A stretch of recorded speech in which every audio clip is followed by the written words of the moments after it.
Hello, this video is going to be about the jets, the weapons on the jets in Battlefield 4. This one's for the attack jets. I thought I'd do this purely for if you're a beginner, if you've never played it before. If you know the weapons already, then there's nothing you're going to learn from this.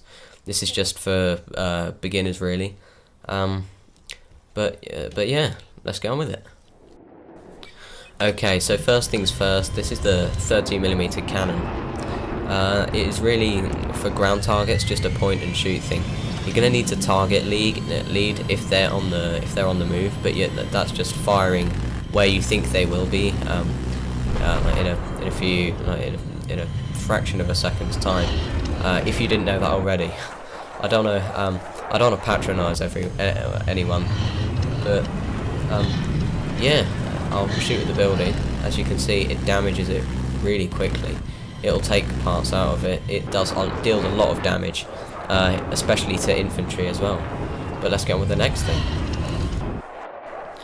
Okay, now we've got laser-guided missiles. These will be the first secondary weapon you unlock for the attack jet, and the third you unlock, or is it? I don't know. But you can have it on the stealth jet as well. I use it on the stealth jet, but not on the attack jet. It's just possibly my least favourite, I'll say, or my second least favourite. But as you can see, you can fire at tanks, you can fire at any ground vehicle, or if something's laser painted, you can fire at it. You just have to hold the lock, as you saw right there. Remember to hold the lock unless you have to bail from it. See, if I don't hold the lock, the missile just goes straight up and carries on. It's guided by a laser, meaning you need to keep pointing that laser at it for it to reach its target. See, it's just going up and up and up. At which point you can lock onto something. There are tricks you can use where you just lock onto something and then lock onto a different target and the missile will move. But yeah. Now we've got heat seekers, and heat seekers are my least favourite. I'm sure of this. These have got to be my least favourite. Not because they're not effective, but because they're just the heat seekers. Okay. My opinion aside, they're anti-air missiles that you probably already know about in the game from other vehicles. Like a Stinger, it's fire and forget. I'm not actually holding the lock there. I mean, it looks like it, but you don't have to. That's a pretty quick thing because you probably already know that. Yeah, I've just crashed there on purpose. Now the next thing is Hydra rockets. Now watch closely. Okay, see, I just fired one there and I reloaded. If you don't know already, then Hydra rockets and some other weapons, if you've got a little ammunition thing in the corner and it's got that for a vehicle, see in the corner, it loads up again. If you just fire one off then reload, it will reload a new load of it will reload 14 more rockets, I think. Yeah. And they're not my favourite. I mean, they're probably my second favourite.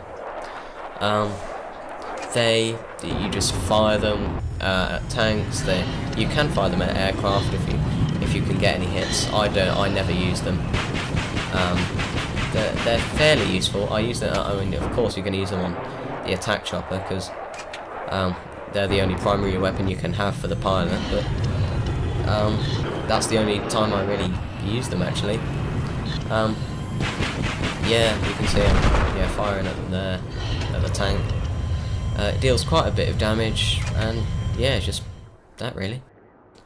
Okay, next we have the TV guided missiles. Now, TV guided missiles on the test range, you'll see later on, it will kill me. This doesn't happen in a proper multiplayer match. I just want to let everyone know, I just want to reassure everyone, this will not happen. However, a downside, yeah, see, there's a problem, that's just a glitch.